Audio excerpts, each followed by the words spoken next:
Hello guys, welcome back to the HardReset.Info channel.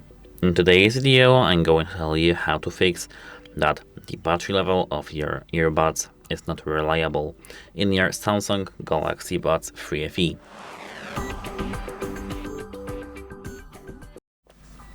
So here, as you can see, I do have my earbuds, and the first thing that I recommend doing is to charge them up to 100%. So have them charged, plugged in for around 5, maybe 6 hours. I know that's long, but yeah, that's actually how you can check and make sure that they are charged up to 100%, both earbuds and both case, and then check if the battery is reliable. If it isn't, you have to do a factory reset of them. Then restart your phone, pair them back again with your phone, and all should be done. If it isn't done and if it doesn't work, you have to contact device support because your device is broken. Goodbye.